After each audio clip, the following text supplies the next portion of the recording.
साधन भजन प्रणाली के पूरे हो चुके हैं। आज से हम लोग तृतीयाम साधन शुरू करेंगे। तो सर्वप्रथम हम लोग मंगलाचरण करते हैं, तदुपरांत तृतीयाम साधन की ओर हम लोग बढ़ेंगे। गुरुवे गौर चंद्राय राधिकाय तदालय कृष्णाय कृष्ण भक्ताय तद्भक्ताय नमो नमः।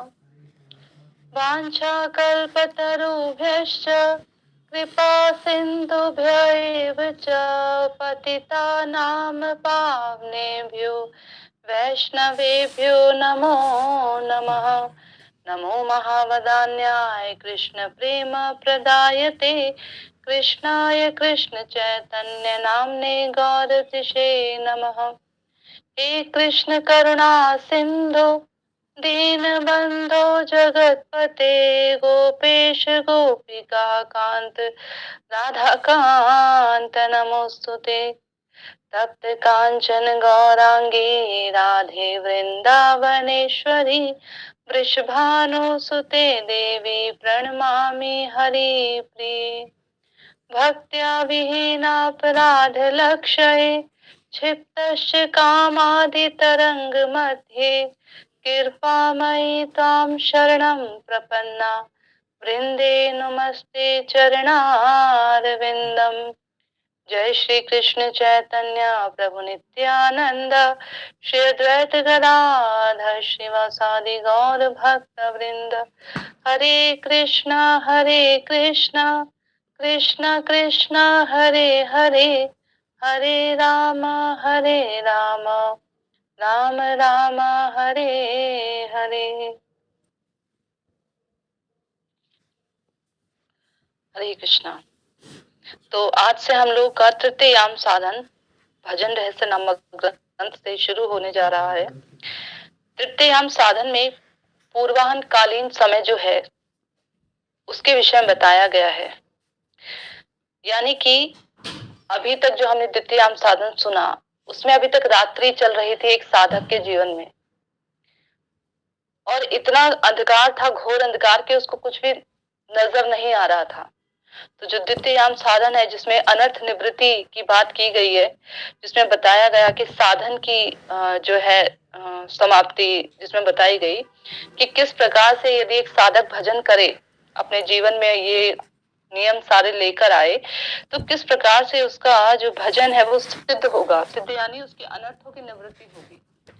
हर किसी के उसमें सिद्ध एक अलग अनुपात में होता है। जैसे अभी हम बद्ध जीव हैं, हमारी सिद्धता किसमें होगी, हमारा साधन सिद्ध कब कहा जाएगा, जब हमारे अनर्थों की निवृत्ति हो जाएगी और हमारे अंदर भगवत चरणारविंदों के प्रति निष्ठा आ जाएगी, तो हम कहेंगे कि हमारा जो साधन है वो सिद्ध हो गया। जब उसकी निष्ठा, उसकी रुचि, उसकी आसक्ति आ जाएगी तो उसके लिए उसके साधन सिद्ध, उसकी अवस्था क्या है कि उसके जीवन में उसका भाव जो है भगवान के चरण कमलों में, उसके हृदय में भाव, स्थायी भावों का उदय हो जाना, ये उसके जीवन की सिद्धता है। भाव भक्त के साधक जो है उसके जीवन में सिद्धता कब आती है, जब उसको प्रेम की प्राप्ति हो जाती है, उसे वस्तु सिद्धि की प्राप्ति हो जाती है, प्रेम की प्राप्ति हो जाती है वस्तुतः उसे। और जब प्रेम की सिद्धता कब कही जाती है, जब उस साधक के लिए वस्तु सिद्धि की उसको प्राप्ति हो जाती है, यानी स्वयं साक्षात रूप में भगवान कृष्ण के साथ अब वो लीला करने लग जाता है। तो उसके लिए साधन, उसके लिए सिद्धि की ये अवस्था है। तो सबके लिए सिद्धियों का अलग अलग अनुपात है। हम जैसे बद्ध जीवों के लिए अभी हमारी सिद्धि किसमें है कि हमारे जो अनर्थ हैं प्राय प्राय वो समाप्त हो जाए और भगवान के चरण कमलों में हमारी दृढ़ एकांतिक भक्ति हो जाए। हमारी सिद्धि इसी में है। तो द्वितीयाम साधन की समाप्ति होने पर हमने यह जाना कि किस प्रकार से एक साधक की भजन की प्रणाली होनी चाहिए और किस प्रकार से वह साधन करते करते अपने अनर्थों को दूर कर पाएगा, और अनर्थों को दूर करने के बाद की जो स्थिति उसकी आती है वो आती है निष्ठा के भजन की। इस निष्ठा के भजन को श्रील भक्तिविनोद ठाकुर जी ने पूर्वाहन कालीन समय से जोड़ा है। यानी इस समय जो राधा कृष्ण की लीलाएं होती हैं, पूर्वाहन कालीन समय की जो लीला होती है उसके विषय में बताया गया। दो प्रकार के साधक के बारे में बताया था कि दो प्रकार के साधक होते हैं, एक जातरती साधक और एक अजातरती साधक। तो जो अजातरती साधक होते हैं वो साधक जो होते हैं पूर्वाहनकालीन लीला के विषय में चिंतन करते करते भगवान का भजन करते हैं। ये वो साधक है जिनके जीवन भाव अवस्था उदित हो चुकी है, वो पूर्वाहनकालीन लीला का दिग्दर्शन करते हैं, उसको स्मरण करते हैं। अगर हमारे जैसे बद्ध जीव अभी लीला का स्मरण करेंगे तो हम लोगों का पतन अवश्यंभावी है, हमारा पतन हो जाएगा।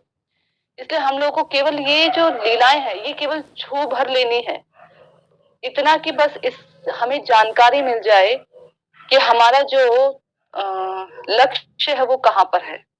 हमारे हृदय में लोभ की प्राप्ति के लिए जागृत जागृत होने के लिए इन लीलाओं को छूना भर है। बस अभी हमारा उद्देश्य क्या है कि हमारे अनर्थों की निवृत्ति हो जाए और निष्ठा हमारे हृदय में स्फुरित हो जाए, भगवान के चरणारविंद को लेकर, भगवान से संबंधित वस्तुओं को लेकर।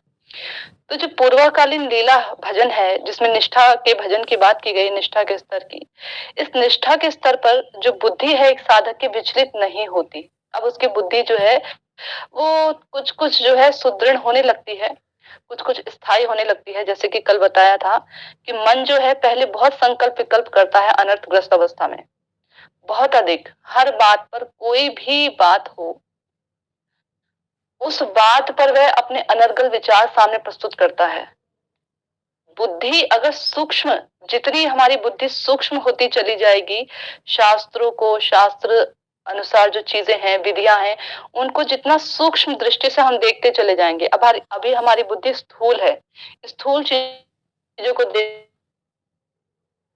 है, शरीर को देखती है, हाँ, और संसार की जो चीजें हमें दिख रही हैं उनको देखती है, संसार के रिश्तों को देखती है, सब स्थूल हैं, यानी हमें अपनी स्थूल जड़ आंखों से ये सब चीजें दिख रही हैं।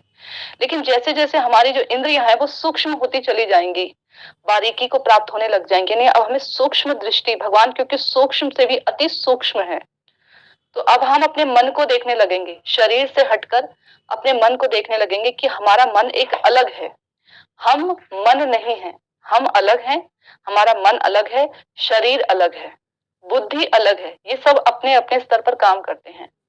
तो हमने अभी तक अपने आप को मन माने बैठे थे, शरीर माने बैठे थे, इसलिए जो कष्ट शरीर को होता था, मन को होता था, उस कष्ट को हम अपने ऊपर ले लेते थे कि हमें कष्ट हो रहा है, क्योंकि हमने उपाधियां अपने जीवन में धारण की हुई है, सूक्ष्म उपाधि और स्थूल उपाधि।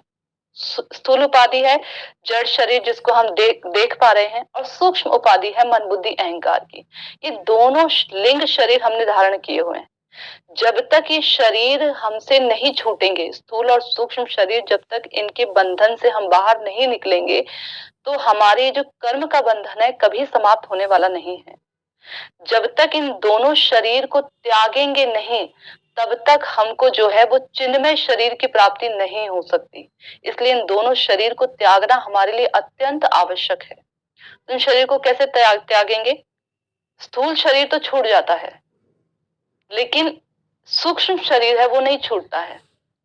सूक्ष्म शरीर के कारण ही हमारे अनेक अनेक जन्म निर्धारित होते हैं, और हमें कौन सी योनि किस समय प्राप्त होगी ये निर्धारित होता है सूक्ष्म शरीर के कारण।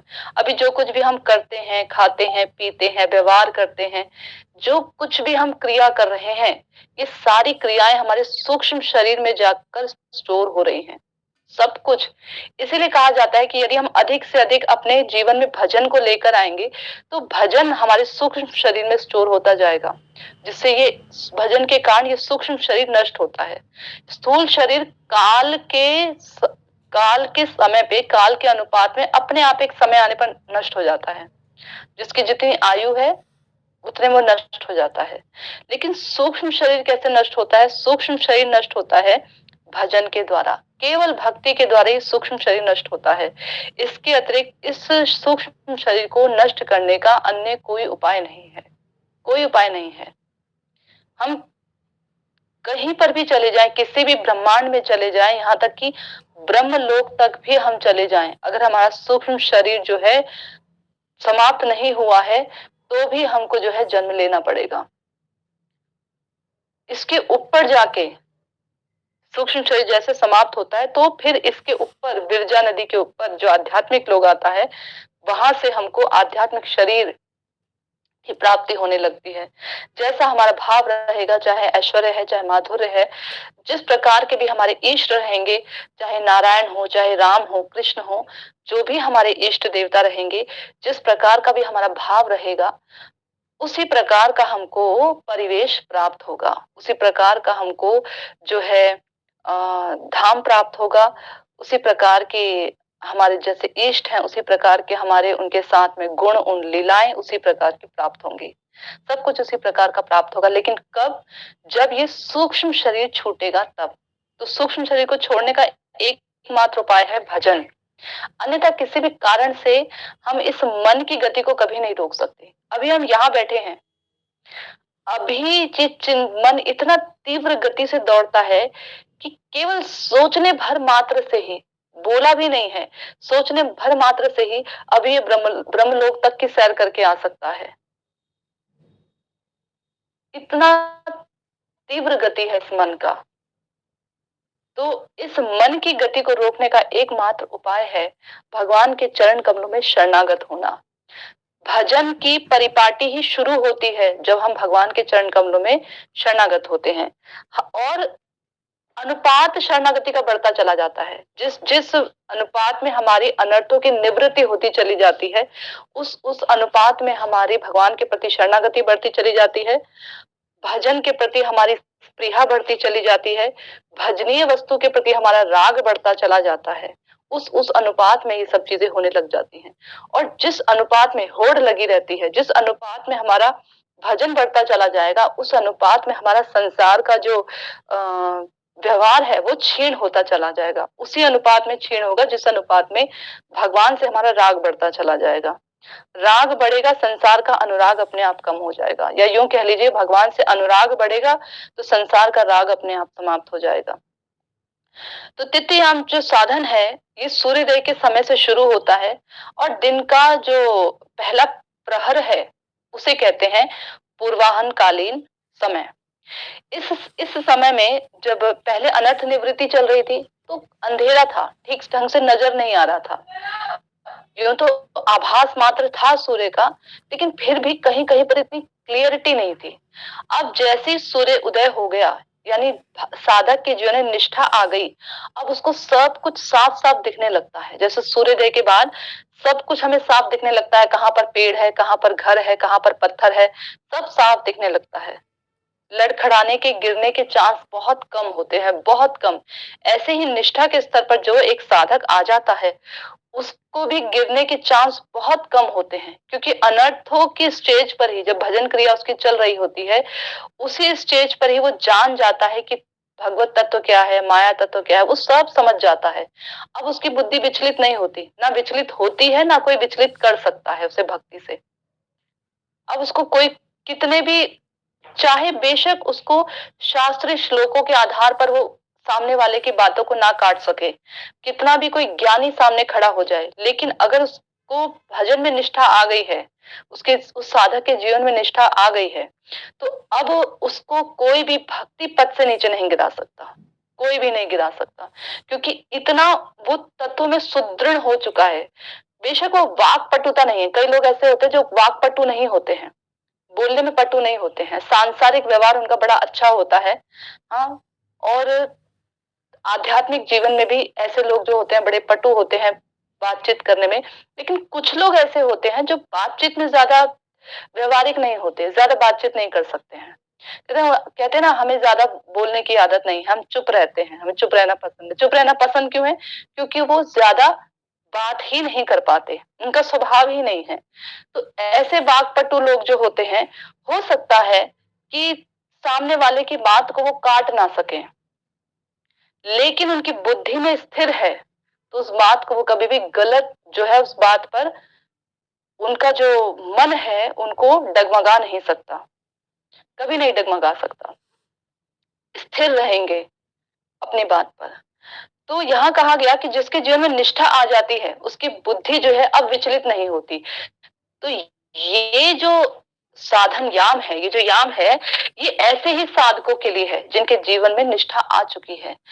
और उनका जीवन निष्ठा आने के बाद किस प्रकार का उनका जीवन हो जाता है, किस प्रकार का उनका भगवान के चरण कमलों में भाव हो जाता है, किस प्रकार की उनकी प्रार्थनाएं भगवान के लिए उभरने लगती हैं, भगवान के लिए उनकी प्रार्थनाएं हो जाती हैं, उनका भाव जो है वो कैसा हो जाता है, ये इस याम में बताया गया है। इस द्वितीय याम साधन में हमने जाना था कि निरपराध होकर यदि कोई नाम करने का प्रयास करता है, तो जो व्यक्ति निरपराध होकर नाम करता है तो नाम प्रभु उसको कुछ अधिकार प्रदान करते हैं। उस अधिकार को श्लोक के रूप में शिला चैतन्य महाप्रभु जी ने बताया है। श्लोक है, तृणादपि सुनि चेन तरोरपि सहिष्णुना अमानिना मान देन कीर्तनिया सदा हरि। कि नाम प्रभु ऐसे साधक को जो निरपराध होकर नाम करना शुरू करता है। याद रखिए, जब तक हमको संबंध ज्ञान नहीं होगा तब तक हम निरपराध होकर भजन नहीं कर सकते। लेकिन फिर भी जिस प्रकार से थोड़ी थोड़ी शरणागति बढ़ती चली जाती है ना, साधन करते करते भजन करते करते, ऐसे ही कुछ कुछ अपराध पे अब हम नजर मारने लगते हैं कि ये अपराध है, हमें नहीं करना चाहिए। अच्छा, ये वैष्णव है, अच्छा इनकी हंसी मजाक नहीं उड़ानी चाहिए, इनकी खिल्ली नहीं उड़ानी चाहिए, हाँ इनको जो है इनको तंग नहीं करना है, अनजाने में भी तंग नहीं करना है। कुछ कुछ हम चीजें देखने लग जाते हैं। अच्छा, ये सेवा अपराध, ये सेवा अपराध है, इसको नहीं करना है। हाँ, ये धाम अपराध है, ये नहीं करना है। थोड़ा थोड़ा जो है, जैसे जैसे भजन का स्तर बढ़ता जाता है, दृष्टि सूक्ष्म होती जाती है और हम देखने लग जाते हैं कि अच्छा ये अपराध है और ये नहीं है। उससे पहले क्या होता था, उससे पहले हम इस बात को देखते ही नहीं थे क्या अपराध है क्या नहीं है, बस माला घुमाई, माला फेरी, भगवान को प्रणाम किया, हो गया, ये हो गया हमारा भजन। पूरे दिन का माला टांग दी हमने, साइड में रख दी। लेकिन अब जैसे जैसे उसके हृदय में, जैसे जब वो साधु संग में रहकर जब वो हरिनाम करना सीख रहा है, हाँ अभी जब तक कि हमारे जीवन में निष्ठा, रुचि, आसक्ति नहीं आ जाती तब तक हरिनाम करना हम सीख ही रहे हैं। जैसे जैसे साधुओं के संग में रहकर हरिनाम करना शुरू करता है तो वो देखने लगता है कि मैं कहीं ऐसे कार्य ना कर दूं जिसके कारण कि मेरे हृदय में जो भगवान के प्रति कुछ भाव थोड़ा बहुत जग रहा है वो क्षीण हो जाए। जब उसके हृदय में निष्ठा उत्पन्न हो जाती है ना, तो उससे यदि कोई अनजाने में अपराध हो जाता है, कोई कुछ भी सेवा अपराध बन पड़ा, नाम अपराध बन पड़ा, तो उसका हृदय ना विचलित हो जाता है। उसे मान लीजिए वैष्णव के प्रति अपराध हो गया, गुरु के प्रति अपराध हो गया, तो सुखी नहीं रह सकता। उसको उसके हृदय में विचलित अवस्था उत्पन्न हो जाती है। किसके? जो भजन करना चाहता है उसके। अब जो लोग भजन नहीं करना चाहते हैं, जो लोग बस संसार भी है और भजन भी है, दोनों चल रहा है बराबर, दोनों तराजू बराबर रूप में चलते रहे, ऊपर नीचे ना हो जाए, कहीं डगमगा ना जाए, ऐसे लोगों के लिए उनको इसकी चिंता नहीं होती है कि हमसे अपराध बन पड़ा है या हमारा चित्त बड़ा बड़ा उद्वेलित हो रहा है। उन्हें तो कब उनका चित्त कब उद्वेलित होता है, जब उन्हें मान सम्मान की उनकी कहीं पर मान सम्मान पर ठेस पहुंच जाती है, या उनके घर परिवार को कहीं कोई संकट हो जाता है, या उनके घर में किसी प्रकार का कोई कुछ भी क्लेश हो जाता है, कलह हो जाता है, या कुछ भी उनके सांसारिक जीवन में ऊपर नीचे कोई बात हो जाती है, तो उनका चित्त उद्वेलित हो जाता है, उनका मन नहीं लगता है। लेकिन एक भजनशील व्यक्ति का मन कब नहीं लगता है? जब उससे कोई अपराध बन पड़ता है। अपराध का अर्थ ही यही होता है कि भगवान के प्रति जो हमारी प्रीति बन रही थी उस प्रीति में बाधा आ गई, उसको ही अपराध कहा जाता है।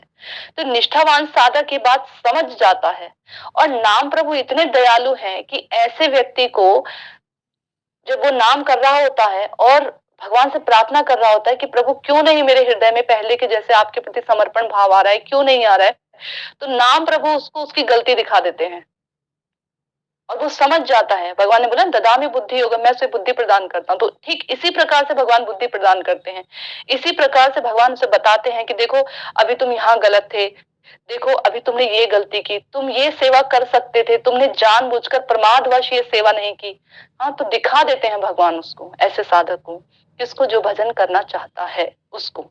तो निष्ठा वाले जो साधक हैं उनके लिए चैतन्य महाप्रभु ने जो तृतीय श्लोक बोला और श्रील भक्तिविनोद ठाकुर जी ने इसे भजन रहस्य की संदूक में लाकर हमारे सामने उपस्थित कर दिया और उसको खोलकर जो तीसरा रहस्य निकाला है वो यही रहस्य है कि जो व्यक्ति नाम कीर्तन करना चाहता है, यानी नाम प्रभु को समर्पित होना चाहता है, उसको नाम प्रभु कुछ अधिकार प्रदान करते हैं। जब उसके जीवन से कुछ कुछ अनर्थ दूर हो जाते हैं तो उसके जीवन में कुछ अधिकार आते हैं। कैसे, क्या अधिकार आते हैं? तृणादपि सुनी चेन, अपने आप को वह पद दलित अत्यंत तुच्छ, तृण से भी अधिक अपने को दीनहीन मानने लगता है। तरुरपि सहिष्णुना, और वृक्ष से भी अधिक वह सहनशील बन जाता है। अमानिना, दूसरों को मान, अपने लिए स्वयं किसी प्रकार के मान की इच्छा ना रखते हुए मान देने, दूसरों को मान देने लगता है। और इस प्रकार का जब उसका व्यवहार होता है तो कीर्तन या सदाहरि, तब वह सब समय कीर्तन करता है। अब इसमें दो बातें हैं। ऐसा व्यक्ति जो भजन करना चाहता है उसका स्वभाव ऐसा होना चाहिए, और जो व्यक्ति भजन कर रहा है उसका स्वभाव ऐसा बन जाता है। तो दोनों चीजें देखने में बात एक जैसी हैं पर हैं बिल्कुल अलग अलग हैं। जो भजन करना चाहता है उसको अपने अंदर ये गुण लाने पड़ेंगे। अब ऐसा तो है नहीं कि ये किसी दुकान पर मिल रहे हों तो खरीद के हम ले आए कि दे दो हमें, तृणादपि सुनिचेन तरुरपि सहिष्णु का गुण दे दो हमें। ऐसा तो है नहीं कहीं किसी दुकान पे मिल रहा हो तो अपनी सारी जीवन भर की पूंजी लगाकर भी हमें खरीद कर ले आए। ऐसा होता तो जरूर कर लेते, लेकिन ये कहीं पर मिलता नहीं है। बताया, यदि हम कीर्तन या सदा हरि करते हैं, यदि सब समय निरंतर रूप से हम हरि का कीर्तन करते हैं। अब हरि का कीर्तन करने का क्या तात्पर्य है कि सब समय हम जो है माला लेकर घूमते रहें या सब समय हम हाथ में करताल लेकर घूमते रहें, इस प्रकार कीर्तन या सदा हरि की बात कही गई है नहीं। येन केन प्रकारेण, हमारा जो मन है जब वो भगवान से लगा रहता है, चाहे वो कथा के माध्यम से लगे, चाहे वो घर के काम काज करते समय लगा रहे, चाहे वो संसार के क्रियाकलापों को निभाते समय लगा रहे, हाँ, चाहे वो हरिनाम करते समय लगा रहे, चाहे वो भगवान की विग्रहों की सेवा करते समय लगा रहे, चाहे वैष्णव की सेवा करते समय लगा रहे। येन केन प्रकारेण, अगर हमारा मन भगवान से लगा हुआ है तो उसको कहते हैं कीर्तन या सदाहरि। इसी प्रकार का कीर्तन हमें करना है। अगर कीर्तन या सदाहरि को हम शब्दों की तरह से लेकर चले तो इसका मतलब है अगर हम टॉयलेट में बैठे हैं, बाथरूम में बैठे हैं तो वहां पर भी हमें कीर्तन करना शुरू कर देना चाहिए। सब समय हमारा जो चित्त है भगवान को स्मरण करता रहे। जैसे कि ये जो स्मरण है ना, स्मरण पद्धति, स्मरण के द्वारा ही जो है भगवान की हमें प्राप्ति होती है, स्मरण के द्वारा। लेकिन क्योंकि हम कलयुगी जीव हैं तो हम स्मरण नहीं कर पाते हैं, हम स्मरण कर ही नहीं सकते हैं। अगर स्मरण करने बैठे अभी हम सोचे अभी चलो हम भगवान के रूप पर ध्यान लगाते हैं तो आंखें बंद करके नाना प्रकार के सैकड़ों रूप हमारे आंखों के सामने झिलमिलाने लगते हैं। सैकड़ों रूप, चाहे वो किसी वस्तु का रूप हो, चाहे वो किसी व्यक्ति का रूप हो, चाहे वो किसी स्थान का रूप हो, सैकड़ों प्रकार के रूप हमारे सामने झिलमिलाने लगते हैं। हम ध्यान नहीं कर सकते हैं। जब हमारा हृदय, हमारा चित्त भगवान का कीर्तन सुन के, भगवान का गुणानुवाद सुन सुन के इतना भर जाएगा कि अब हमको भगवान की लीला कथा अपने आप स्मरण आने लगेंगी, अपने आप याद आने लगेंगी, तब कहीं जाकर हमारा स्मरण बनने लगेगा, तब बनता है। तो कीर्तन के द्वारा स्मरण होता है। और कीर्तन कैसे करेंगे? अपने से अगर हम कीर्तन करने लग जाए, हमें तो पता ही नहीं भगवान की क्या लीला है, श्रीमद् भागवत आज तक हमने कभी खोली नहीं, हमें मालूम नहीं क्या लीला है। और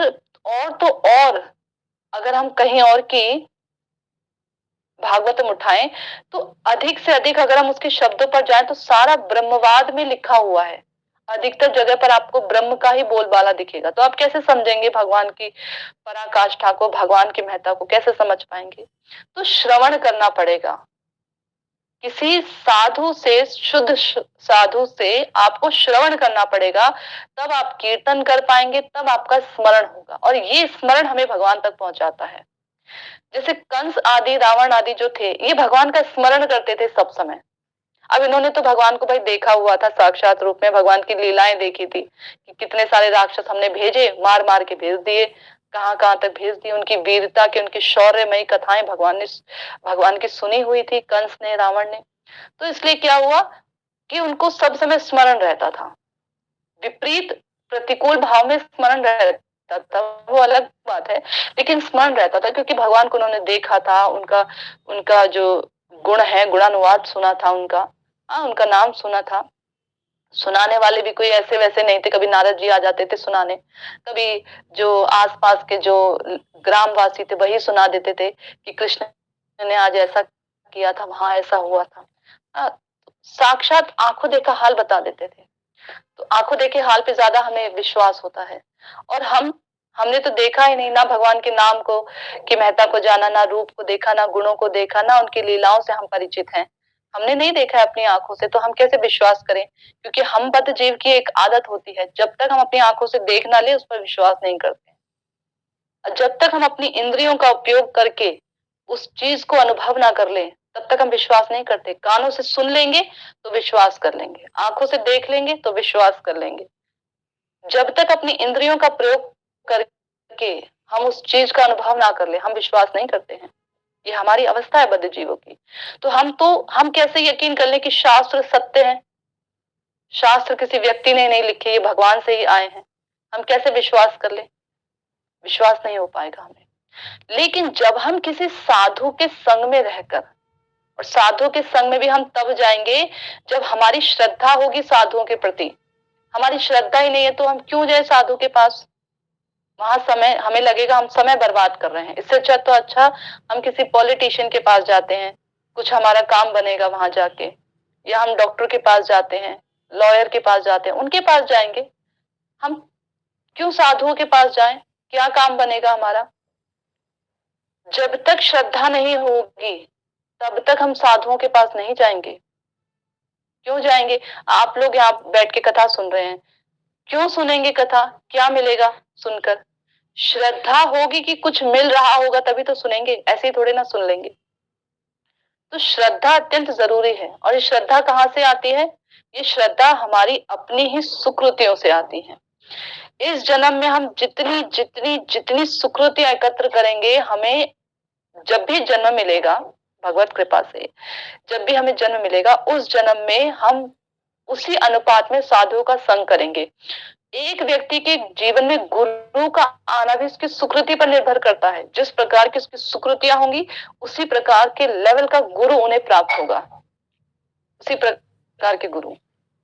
ऐसे ही वैष्णव के उसमें भी है, ऐसे ही शास्त्रों के उसमें भी है। शास्त्रों की बातें भी उसी व्यक्ति को समझ में आएंगी जिसके जीवन में अपार अपार सुकृतियां होंगी, तब उसको शास्त्रों की बातें समझ में आएंगी। वरना शास्त्र कोटि कोटि शास्त्रों को पढ़ लेने पर भी, बार बार पढ़ लेने पर भी शास्त्र अपने आप को बंद ही रखते हैं, कभी शास्त्र खोलते नहीं है। शास्त्र चिन्मय है। आप यकीन मानिए अगर शास्त्रों के चरण कमलों में आप प्रार्थना करेंगे कि ये बात हमें समझ में आए, ऐसा हो ही नहीं सकता कि जो ये शब्द ब्रह्म है ये हम पर कृपा ना करें, ये हम पर कृपा करेंगे। तो ये स्तर, ये जो निष्ठा का स्तर है, ये आता कैसा है? जब हम कीर्तन या सदा हरि करते हैं, जब हम सब समय भगवान का कीर्तन करते हैं। और कीर्तन कैसे होगा? येन केन प्रकारेण अपने चित्त को भगवान से लगाए रखना, चाहे भगवान से प्रणति करके, चाहे विज्ञप्ति करके, चाहे उनका सेवा करके, या वैष्णव की सेवा करके, धाम सेवा करके, जिस प्रकार से भी भगवान से हम जुड़े रहें। वो सेवा जो हमें भगवान से ना जोड़े वो भक्ति के अंतर्गत नहीं आती। साक्षात रूप में अगर हम महाभागवत के चरण कमलों की सेवा भी कर रहे हैं, उनके पद धोत जल को भी हम ग्रहण कर रहे हैं ना, और तो भी हमें जो है हमें उन पर श्रद्धा नहीं है, हम भक्ति को लेकर हम कार्य नहीं कर रहे हैं, किसी इच्छा की प्राप्ति से हम ये सब कार्य कर रहे हैं, तो वो भक्ति के अंतर्गत नहीं आएगा, हमें भक्ति प्राप्त नहीं होगी। अर्चा विग्रह के सामने खड़े होकर भी अगर हम भगवान को दीप दान कर रहे हैं, दिया दिखा रहे हैं, उनकी सेवा कर रहे हैं, और उस पर भी अगर हमें जो है हम संसार की वस्तु उनसे मांग रहे हैं, संसार के विषय में सोच रहे हैं, तब वो भक्ति के अंतर्गत नहीं गिना जाता। भगवान उसको नहीं रखेंगे भक्ति के अंतर्गत। हाँ, क्योंकि भगवान का दर्शन, भगवान के लिए किया गया कार्य, कोई भी कार्य है वो विफल नहीं जाता, अमोघ होता है। तो उसका हमें फल मिलेगा। क्या फल मिलेगा? संसार का फल, जिसमें हम और ज्यादा रच बस जाएंगे। और अज्ञातवश अगर हम करें, हमें पता ही नहीं है भगवान की आरती करना, ये भगवान है और इनकी आरती करने से ये फल मिलता है, तब हम आरती करेंगे तो वो हमारी अज्ञात सुकृति में चला जाएगा, भगवान उसको अज्ञात सुकृति के अकाउंट में डाल देंगे। लेकिन जानबूझकर हमें मालूम है ये कृष्ण है, ये भगवान है, हम आरती कर रहे हैं और इनसे हम कुछ मांग रहे हैं अपने सुख की इच्छा से, तब हम मांग रहे हैं भगवान को नगण्य रखकर, उस वस्तु को ऊपर रखकर, तो भगवान उस वस्तु को हमको प्रदान करते हैं, भक्ति के अंतर्गत नहीं आएगा।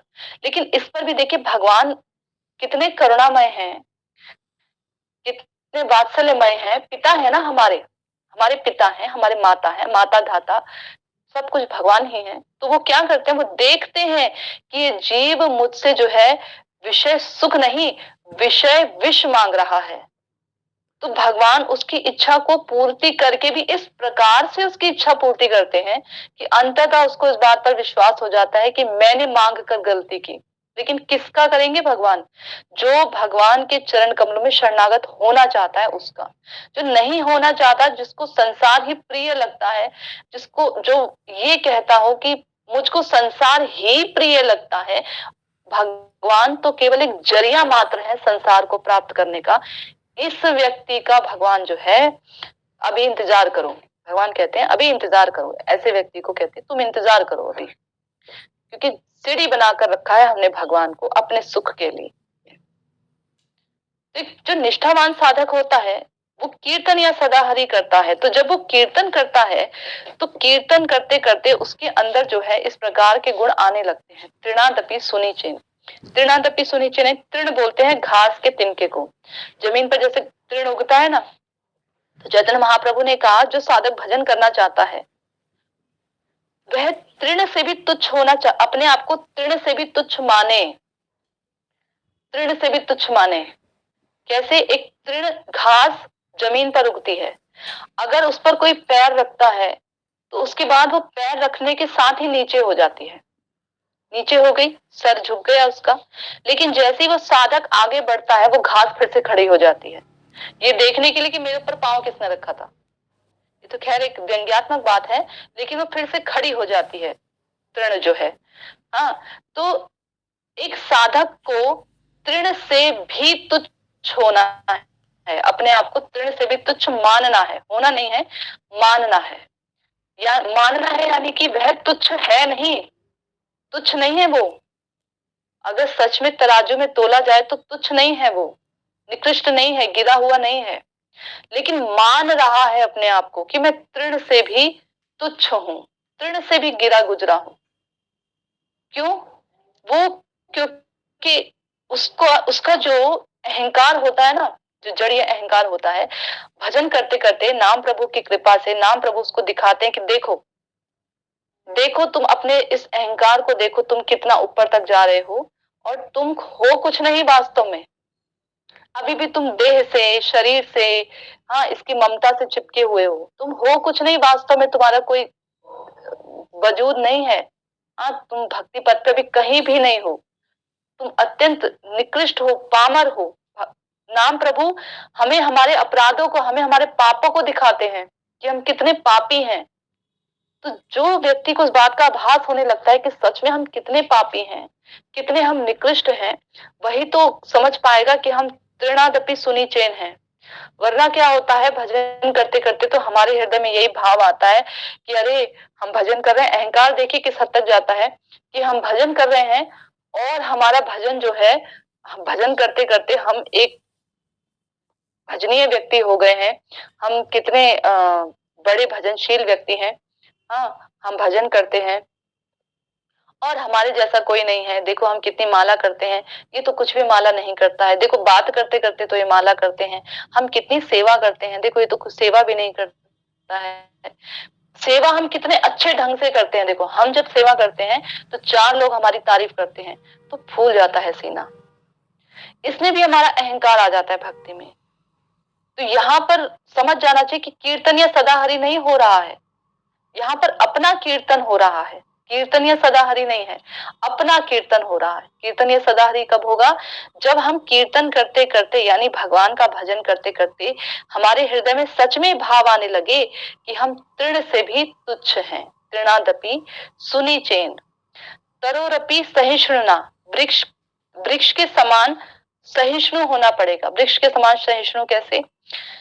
एक वृक्ष की खासियत होती है, वो 2 प्रकार से सहिष्णु होता है।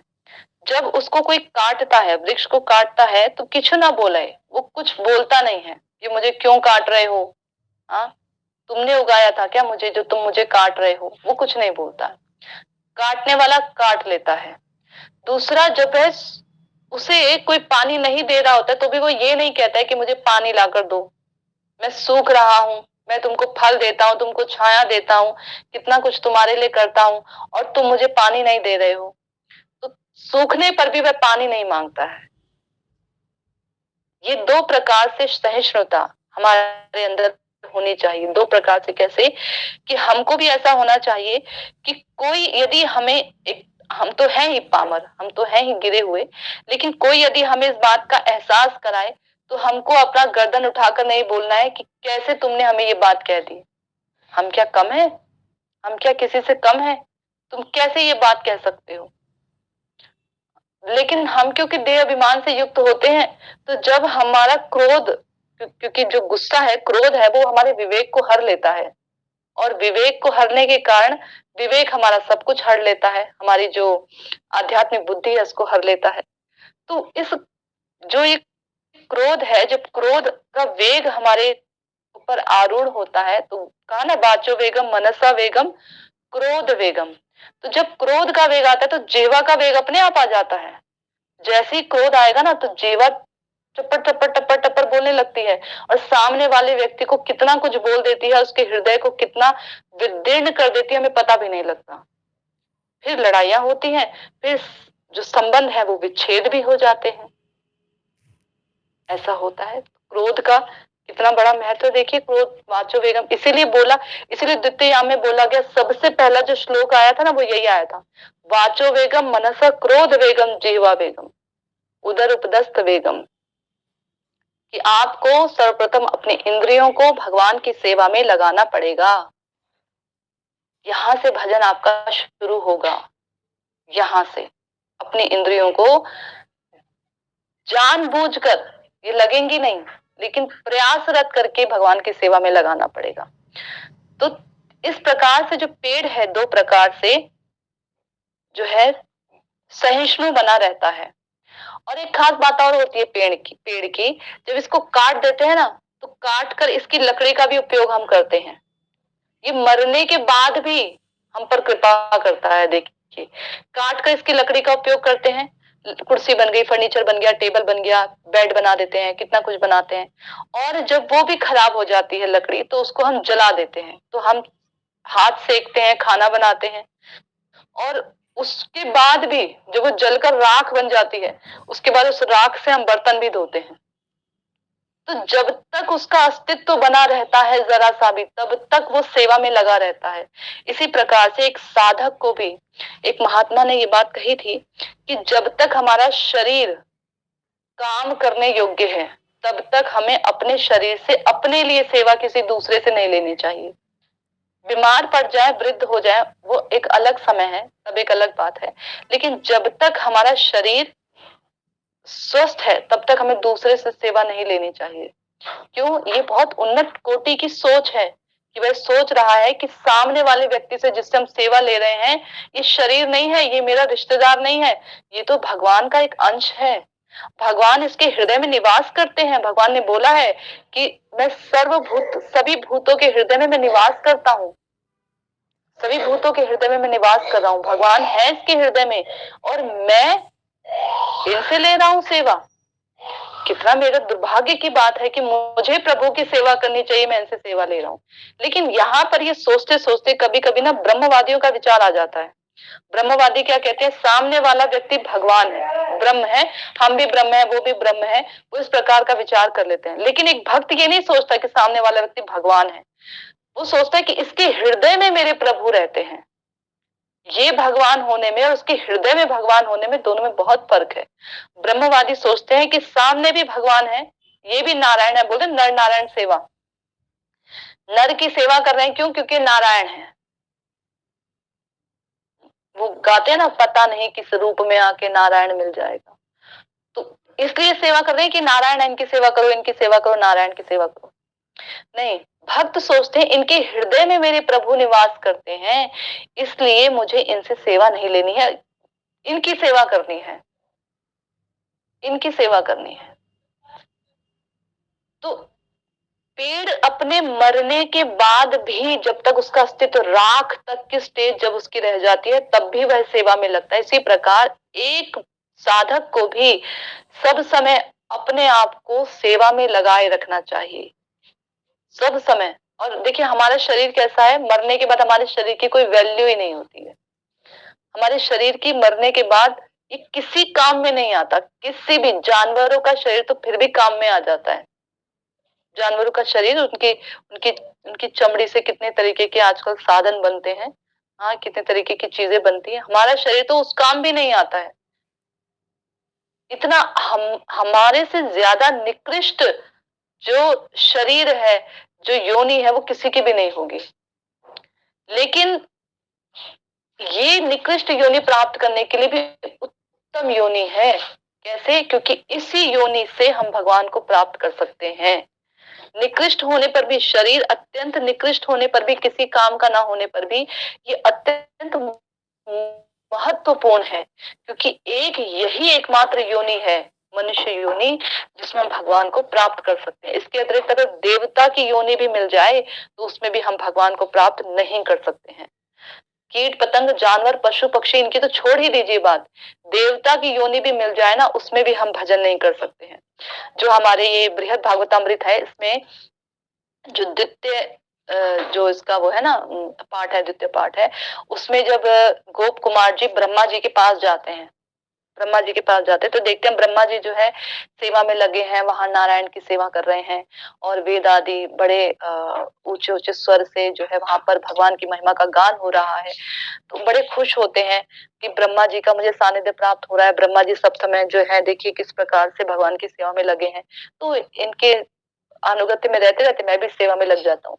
लेकिन वहां देखते हैं कि ब्रह्मा जी भी दुखी हैं। क्यों? क्योंकि ब्रह्मा जी कह रहे हैं कि मैं हमेशा सृष्टि के कार्य में रत रहता हूँ, हाँ सृष्टि करने में बिजी रहता हूँ, तो मैं पूरी तरह से भगवान का भजन नहीं कर पाता। 24 घंटे मतलब उनके अनुसार जो उनके समय है उस समय में भगवान का भजन नहीं कर पाता हूँ।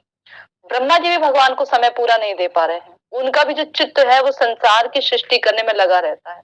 तो गोप कुमार जी को वहां अच्छा नहीं लगा, पसंद नहीं आया, वहां अच्छा नहीं लगा उन्हें। तो ये जो बात है कि एक मनुष्य जीवन ही ऐसा जीवन है जिसमें भगवान का भजन हो सकता है, अन्य किसी भी योनि में भगवान का भजन नहीं हो सकता। तो यहाँ कहा गया तरोरपि सहिष्णुना, उसके बाद बताया अमानिना मान दे। अमानिना, अपने लिए किसी प्रकार के मान की इच्छा ना रखना।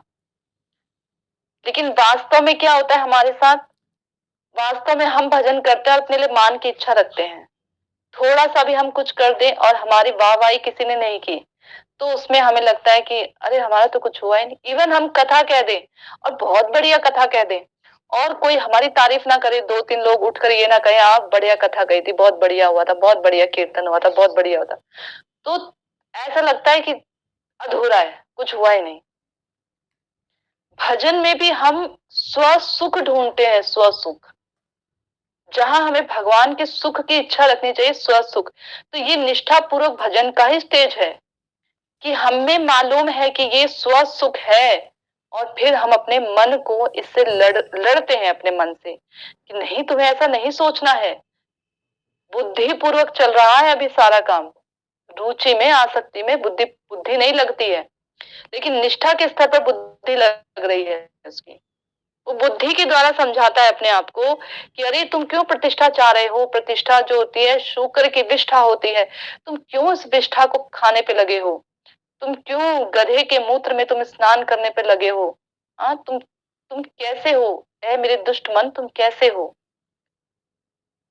इस प्रकार जो है वह अपनी बुद्धि को बार बार बार बार समझाता है, अपने मन को समझाता है बुद्धि के द्वारा। यही कार्य वो करता है निष्ठा के स्तर पर। अमानिना, अपने लिए किसी प्रकार के मान की इच्छा ना रखना, मान देन, और सबको मान प्रदान करता है ये सोचकर कि मेरे इष्ट सबके हृदय में विराजमान है। तो इस प्रकार से जो जिसको ये अधिकार की प्राप्ति हो जाती है वह सब समय भगवान का कीर्तन कर पाता है, या यूं कह सकते हैं कि जो सब समय भगवान का कीर्तन करना चाहता है वो उसके अंदर ये चारों प्रकार के गुण होने चाहिए।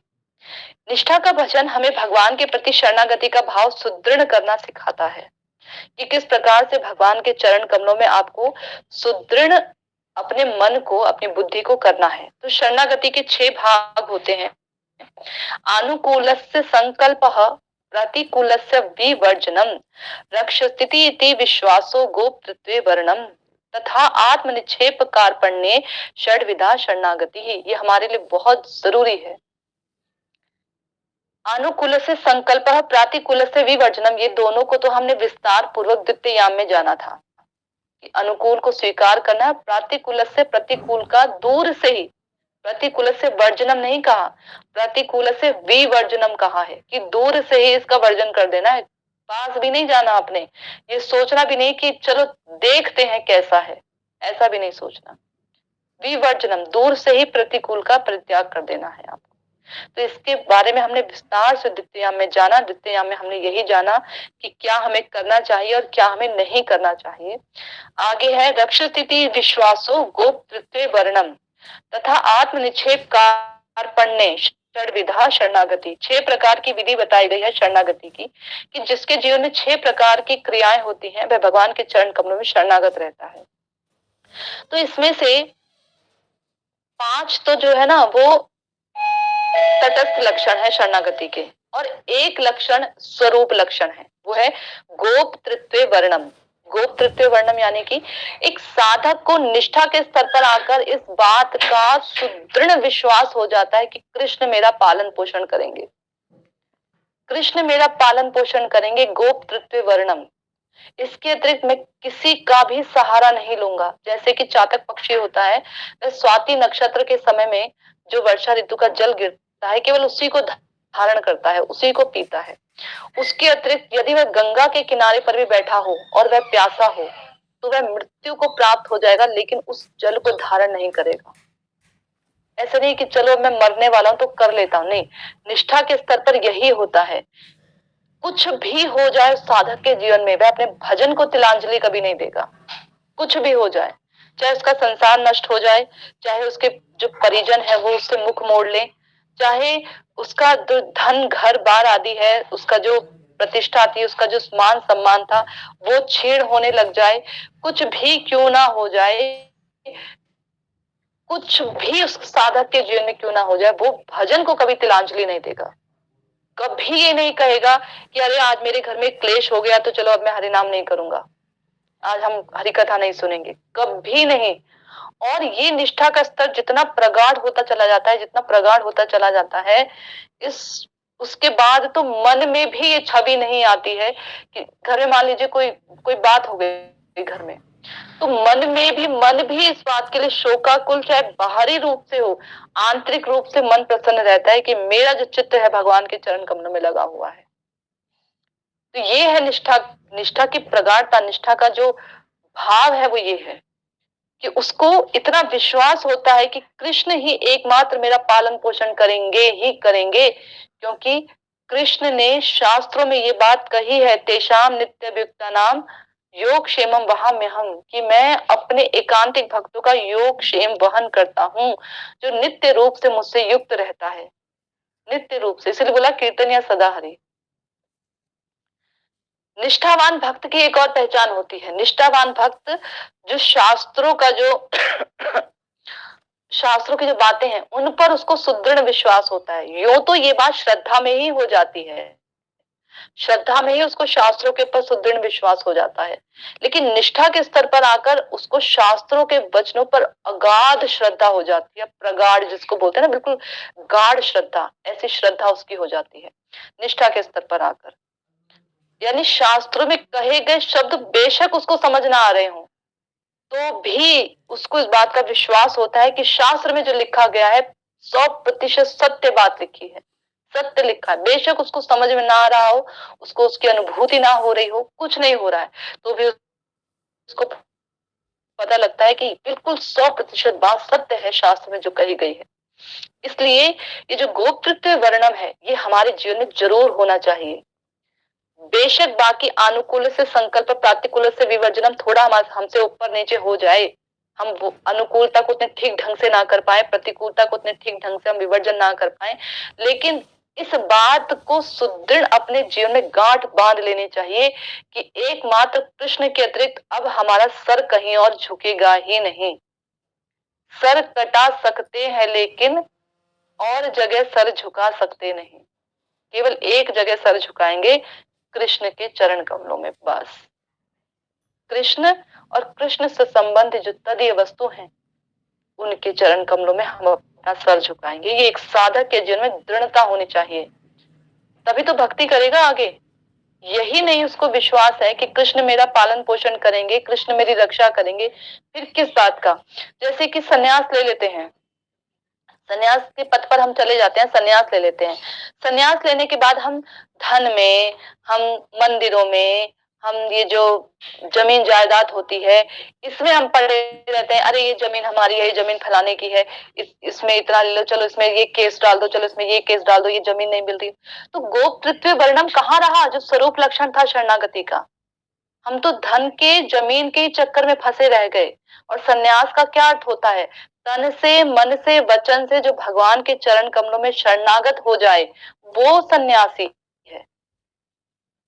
हाँ, तो वो सन्यासी कहाँ रहा वह व्यक्ति जो धन में, जमीन में ही उलझा रह जाए। गोप्तृत्व वर्णम की तो बात रही ही नहीं कि कृष्ण हमारी रक्षा करेंगे। अच्छा, हमने गेरुआ वस्त्र ले लिया, ब्रह्मचारी के पद पर चले गए हम। हाँ, और हम धन एकत्र कर रहे हैं ये सोचकर कि आगामी समय में हमारा क्या होगा, आगामी समय में हमारा क्या होगा, धन एकत्र कर लेते हैं। तो वो गोप्तृत्व वर्णम वाली बात कहाँ रह गई?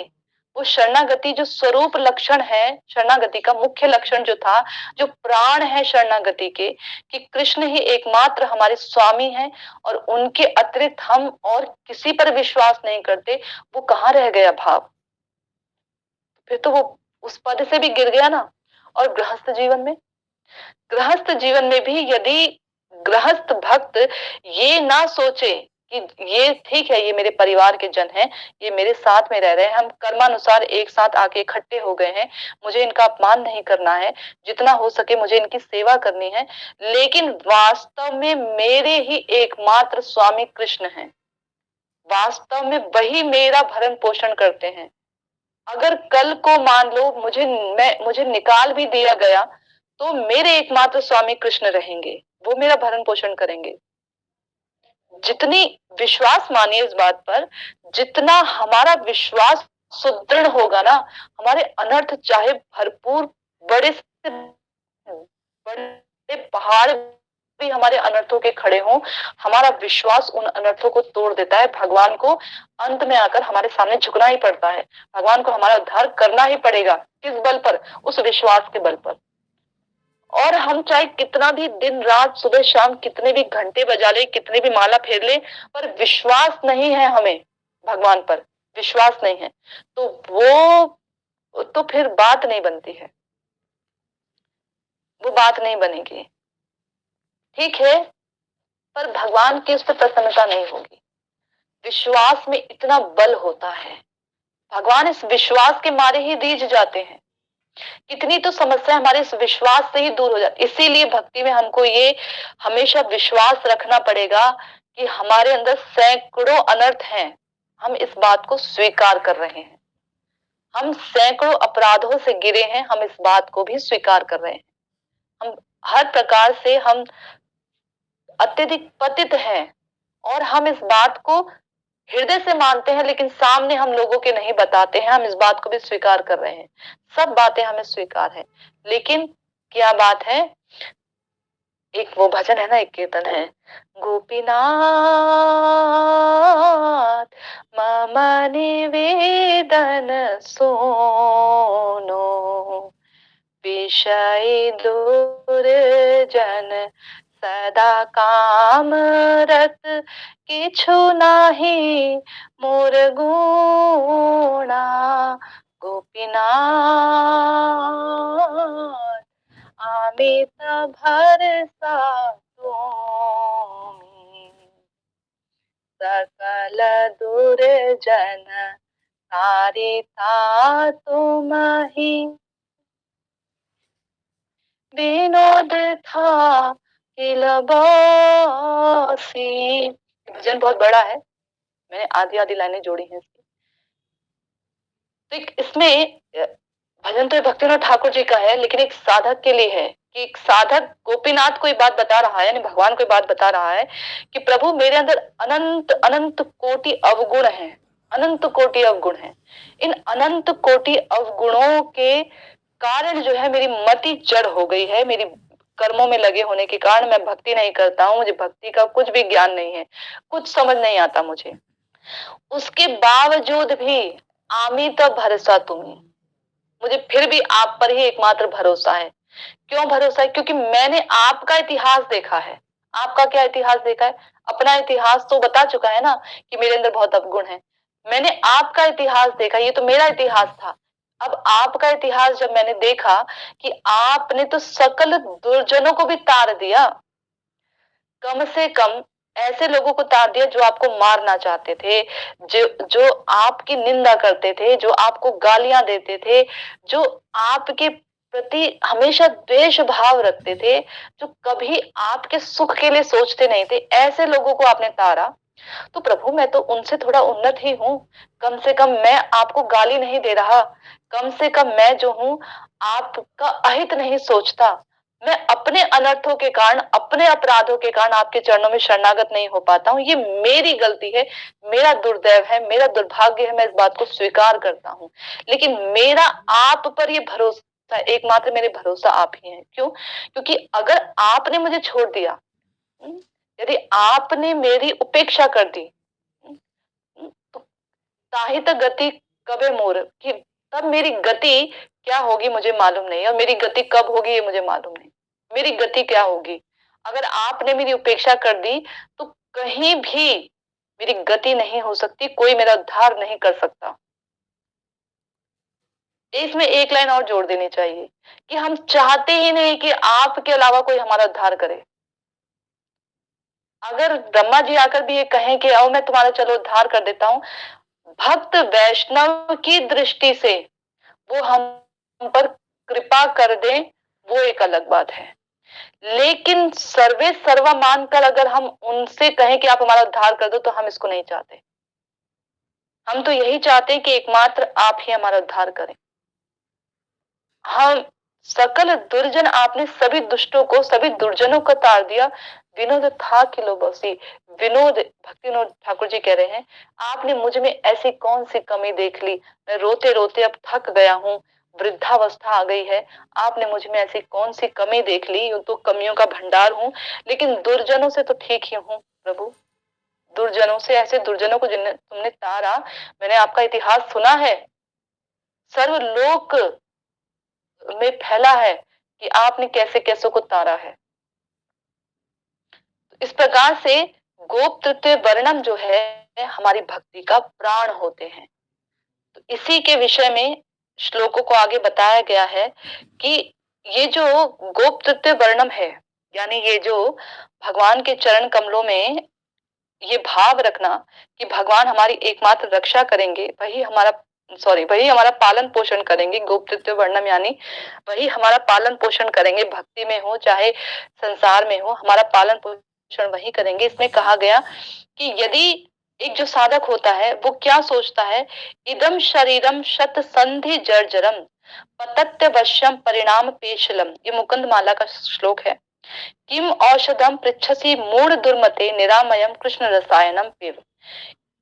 इदम शरीरम, ये जो शरीर है, एक साधक अपने मन को समझा रहा है, यानी निष्ठावान साधक अपने मन को समझा रहा है। यानी हमें भी हरिनाम करते समय इस प्रकार की प्रार्थनाएं अपने मन को समझानी चाहिए। क्या समझाना चाहिए अपने मन को? इदम शरीरम शत संधि जर्जरम, ये जो शरीर है ये शत यानी 100 संधियों के जोड़ से बना है। जोड़ है ना, हमारे यहाँ जोड़ है, घुटनों में जोड़ है, सब जगह जोड़ है, उंगलियों पे जोड़ है, हमारे सब जगह जोड़ों से बना है। 100 प्रकार की जो जोड़ है, शत संधि जर्जरम, उससे बना हुआ है। जर्जर है, टूटा फूटा है, कभी भी रोग आदि आ जाते हैं इसमें, पांच भौतिक है। पतत्य वश्यम, कितनी भी चेष्टा कर लो इसका पतन अवश्य में होना है। कितना भी इसको, शरीर को आप संभाल कर रख लो, कितना भी कुछ कर लो, चाहे योगा कर लो, चाहे बड़े से बड़े डॉक्टर के पास चले जाओ, कितनी भी सर्जरी करवा लो। एक वो था ना, कौन था, माइकल जैक्सन, मैंने उसके बारे में एक बार पढ़ा था, एक आर्टिकल में मैंने पढ़ा था कि उसने कितनी सारी अपने फेस की सर्जरी करवाई हुई थी। हाँ, वो चाहता था कि वो कभी मरे ना, हमेशा, मतलब अपने तरीके से उसने अपना नाक, अपना आंख, अपना गाल, सब कुछ अपने तरीके से ठीक करवाया था, उसे जैसा चाहिए था। काला था वो पहले, गोरा चाहिए था उसे, प्लास्टिक सर्जरी, कितनी तरीके की सर्जरी कराई थी। और वो चाहता था उसकी उम्र बहुत लंबी हो, तो उसने इतने सारे डॉक्टर्स भी रखे थे अपने आसपास कि कभी कुछ हुआ तो एकदम से डॉक्टर उसको बचा ले। और वही सबसे जल्दी मर गया। और वो डॉक्टर, इतने सारे डॉक्टर्स के होने के बावजूद भी उसे बचा नहीं पाए। तो कितना भी कुछ हम कर लें, पतत्यवश्यम, इसका पतन अवश्यम भावी है, पतन जरूर होगा, कितना भी इसको संजो कर रख लें। परिणाम पेशलम, पतन होगा तो इसका परिणाम क्या होगा? शरीर को, अगर शरीर को भी संभाल लोगे तो, बोला परिणाम पेशलम, इसका शरीर का भी इसका जो है परिणाम है। क्या परिणाम है? या तो इसको कीड़े मकोड़े खा जाएंगे, अगर ये ऐसे ही पड़ा रह गया तो, किसी ने अगर इसको जलाया जुलाया नहीं, तो इससे कीड़े मकोड़े खा जाएंगे। कीड़े मकोड़े खाएंगे, उस तो विष्ठा पैदा होगी, उनसे विष्ठा निकलेगी, तो विष्ठा निकलेगी तो विष्ठा, ये शरीर तुम्हारा बन जाएगा। तुम्हारा शरीर क्या बन जाएगा? विष्ठा बन जाएगा। या फिर तुम्हारा शरीर जो है भस्म बन जाएगा, राख बन जाएगा, जला देगा कोई, अगर इसका संस्कार कर दिया किसी ने, जो मृत्यु के समय में संस्कार होता है, किसी ने कर दिया, तो भस्म बन जाएगा, राख बन जाएगा। तो ये तो इस शरीर का परिणाम है। जिस शरीर पर तुम इतना अघाते हो, जितना इसके लिए तुम इतना अहंकार करते हो, जितना लड़ते हो इस शरीर के लिए, ये तो इस शरीर का परिणाम है। किम औषधम पृच्छसी मूढ़ दुर्मते, हे मूढ़ मन, तुम क्या औषधि पूछ रहे हो कि किस औषधि के द्वारा ये शरीर जो है सब समय बचा रहे? कौन सी औषधि? क्या तुम सोच रहे हो कि चलो शरीर खत्म हो गया तो सूक्ष्म शरीर को बचा लूं, तो किससे बचाऊं? योग से, हाँ, ज्ञान से, या फिर कर्म से अपने सूक्ष्म शरीर को बचा लो? नहीं, मूढ़ दुर्मते, तुम कैसे मूर्ख मन हो, तुम क्या सोचकर अपने इस सूक्ष्म शरीर को बचाने की बात करे? स्थूल शरीर तो जल गया, सूक्ष्म शरीर को तुम ऐसे बचाओगे? किस औषधि की बात कर रहे हो? तुमको मैं बताता हूँ औषधि। औषधि क्या है? निरामयम कृष्ण रसायनम पिब, निरंतर, निरामयम, निरंतर तुम कृष्ण नाम की रसायन को पियो।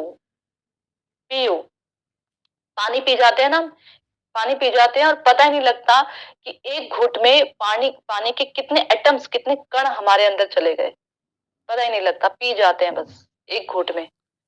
प्यासे आए तो कितने ग्लास हम पी गए, 2 ग्लास, 3 ग्लास, और पीते चले गए, पता ही नहीं लगा।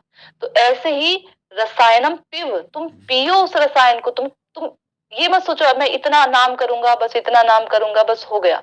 बस हो गया नहीं, तुम्हें पता ही ना लगे कि तुमने कितना नाम कर लिया।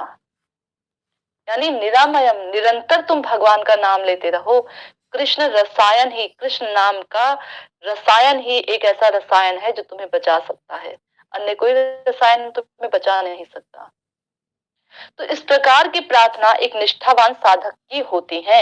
यानी हमें भी हरिनाम करते समय भगवान से इस प्रकार की प्रार्थना करनी चाहिए। शंकराचार्य जी का एक बड़ा सुंदर श्लोक है इसी पर, इसी श्लोक को के जैसा ही, पुनरपि जननम पुनरपि मरणम पुनरपि जननी जठरे शयनम, यही संसारे बहु दुस्तारे, कृपया तारे पाहि मुरारे। कि पुनरपि जन्म होता है, पुनरपि मरण होता है, जन्म लेगा तो मरेगा भी सही।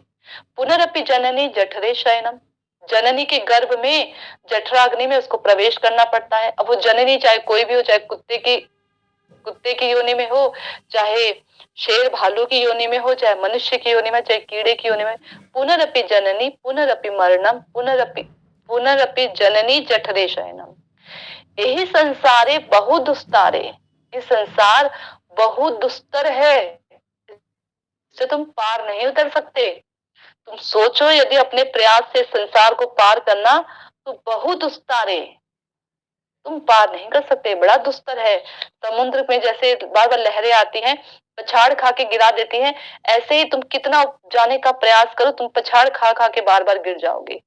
कृपया तारे पाहि मुरारे, जब तुम मुरारी के चरण कमलों में पाही करोगे, क्रंदन होकर रोगे, शरणागति के भाव से उनको पुकारोगे, तब जाके मुरारी तुमको पार उतारेंगे। कृपया पारे ताहे मुरारे, हे मुरारी कृपया मुझे दुस्तर समुद्र से पार करवा दीजिए।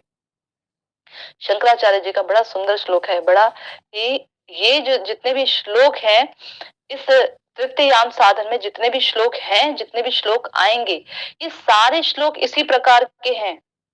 अपने अवगुणों को भगवान को दिखाते हुए एक निष्ठावान साधक अपने अवगुणों को भगवान को दिखाता है कि प्रभु आप मेरे अवगुणों को देखो, मेरे अवगुणों को देखो। तो जितने भी इसमें सारे श्लोक है ना, वो इसी प्रकार के श्लोक हैं, इसी प्रकार से भगवान से प्रार्थनाएं हैं, और अपने मन को धिक्कारते हुए, अपने मन को बताते हुए कि ए मन तुम कितने गिरे हुए हो, और भगवान से प्रार्थना करते हुए, इस प्रकार के सारे इसमें श्लोक हैं। आगे श्लोक एक और ले लेते हैं। नाति प्रसिद्धति तथो उपचित उपचारेर आराधिता सुरगणे हृदय बद्ध कामे यत् सर्वभूत दय यह सद लभ्ये को नाना जनेश अवहितः सुहृद अंतरात्मा। नाति प्रसिद्धि, हे प्रभु आप उन सुरगणे हृदय, उन देवताओं से प्रसन्न नहीं होते हैं। किन देवताओं से? उन देवताओं से आप प्रसन्न नहीं होते जो बड़े ठाट बाट से आपकी सेवा करते हैं। राधे।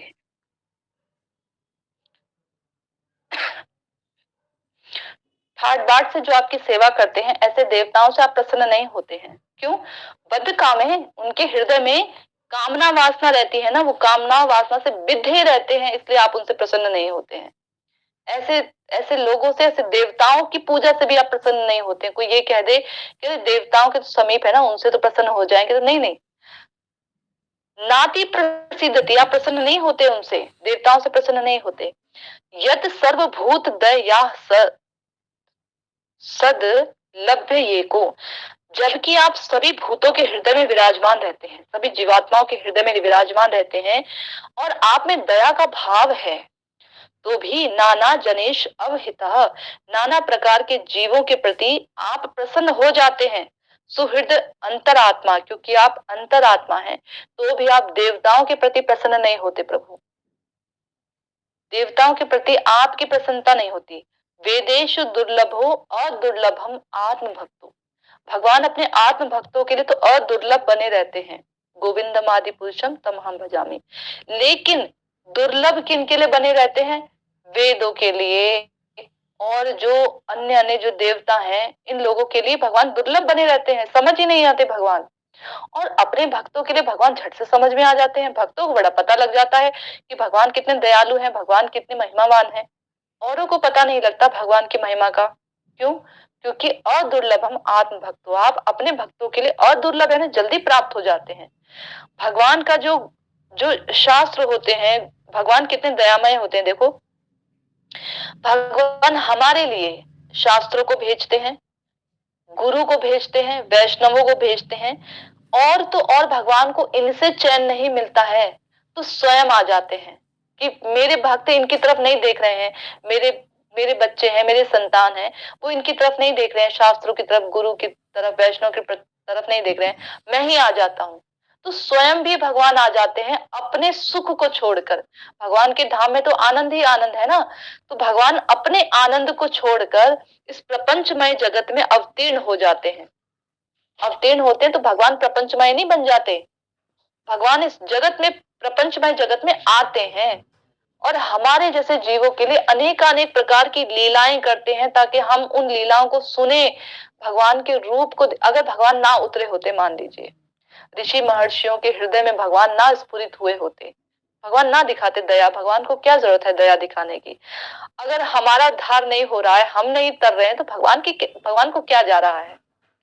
सूर्य को अगर, वो कहते हैं ना, एक महाराज जी ने बताया था कि उल्लुओं की सभा में उल्लुओं ने ये घोषित किया, घोषणा कर दी कि सूर्य है ही नहीं। तो सूर्य का क्या जा रहा है अगर उल्लुओं की सभा में घोषणा भी हो गई तो?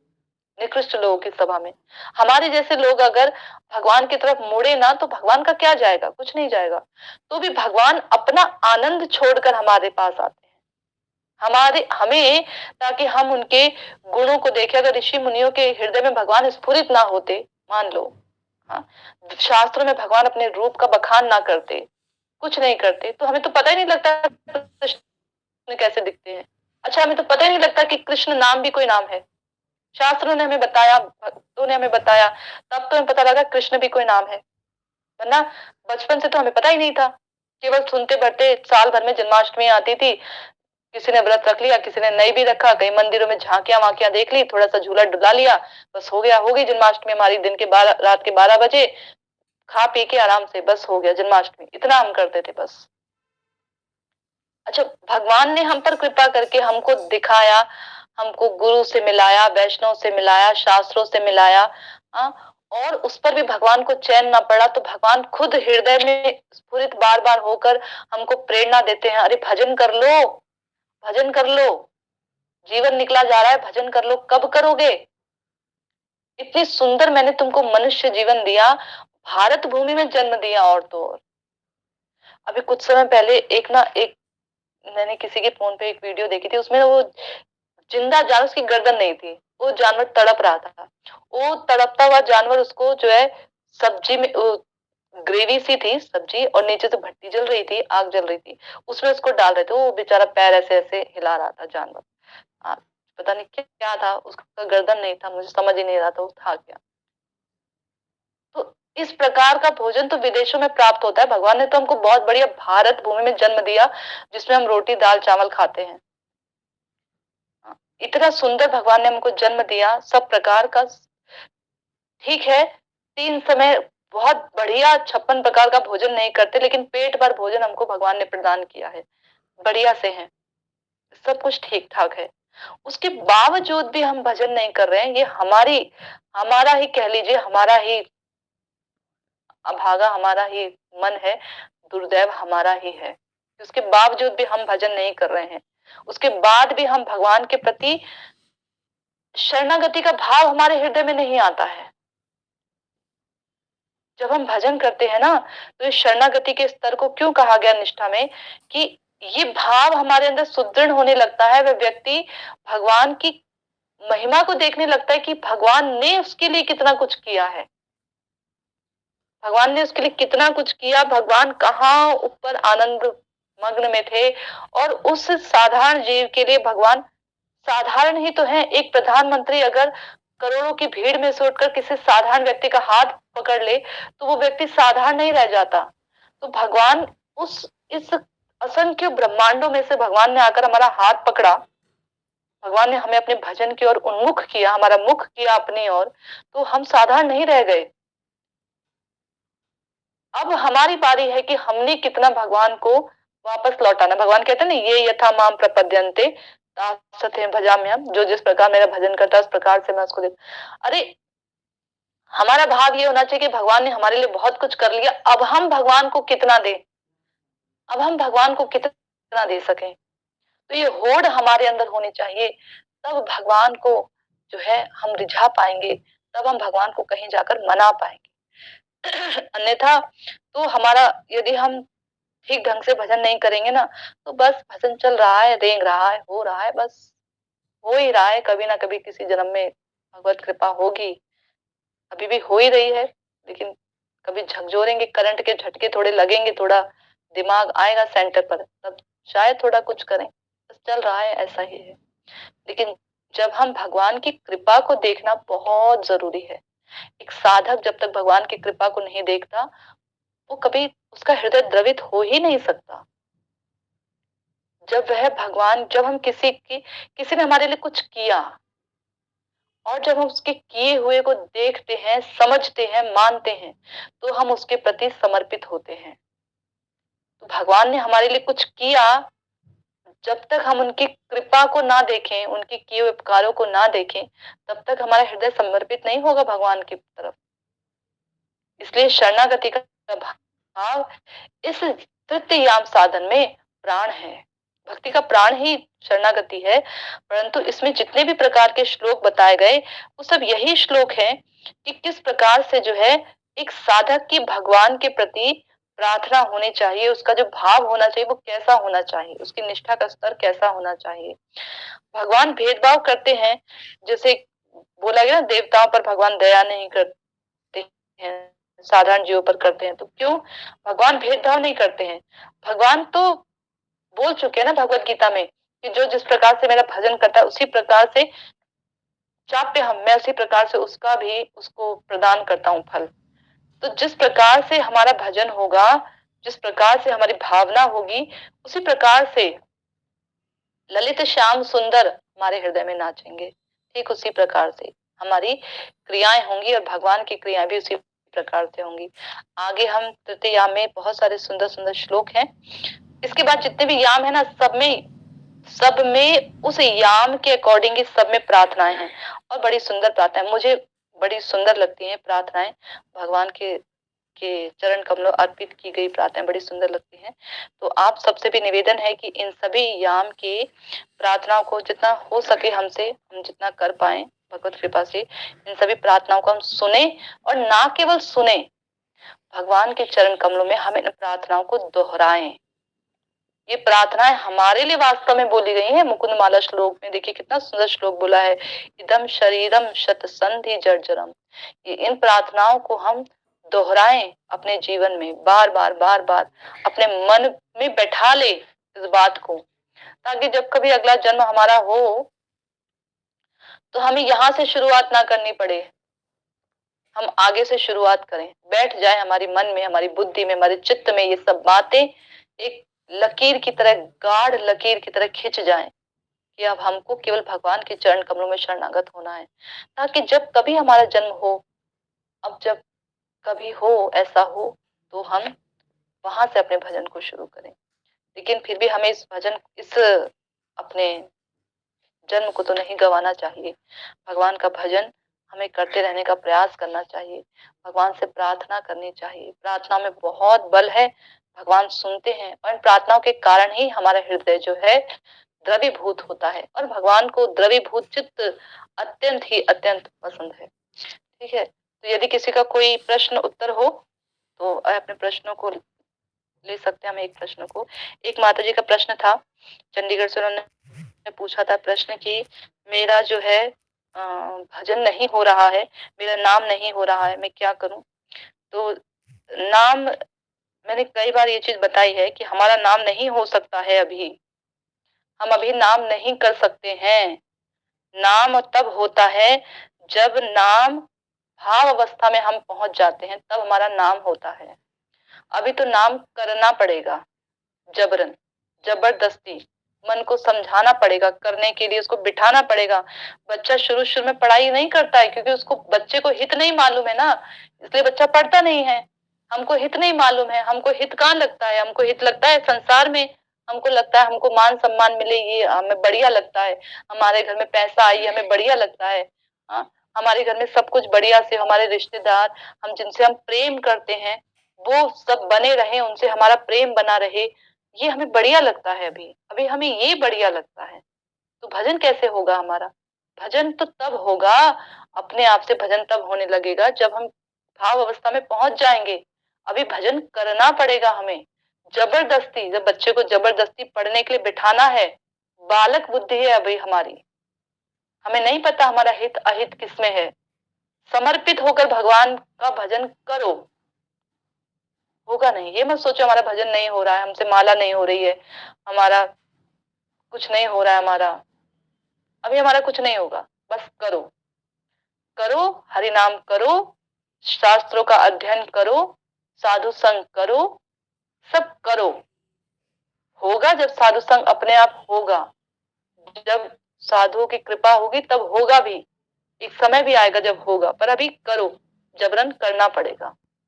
ऐसा नहीं सोचना चाहिए हमसे हो नहीं रहा है कुछ, हमारा हरि नाम पहले से कम हो गया, नहीं, यही तो हमें जीतना है, यही तो हमें अपने मन को सिखाना है। बच्चे की पढ़ाई अगर कम हो जाए, उसके नंबर कम आ जाए, तो हम क्या करते हैं? हम उसको पढ़ाते हैं ना, एक्स्ट्रा घंटे देते हैं ना, उसको डांट लगाते हैं। ऐसे ही डांट लगाना है अपने मन को, कम नहीं करना है, कम नहीं करना है, करना है बस। मन को बता दो हमने इतनी संख्या रखी है, इतनी संख्या तो ए मन तुमको करनी ही पड़ेगी, वरना खाना पीना नहीं मिलेगा। आज करना पड़ेगा। तो इस चिंता करने की आवश्यकता नहीं कि हो नहीं रहा है, इतना उदास नहीं होना है। होता तो किसी से भी नहीं है, अगर होने लग जाए तो फिर हम यहाँ थोड़े ना रहेंगे। भजन तो सिद्धों का होता है, हम तो साधक अवस्था में भी अभी नहीं है। अभी तो बस चल रही है गाड़ी।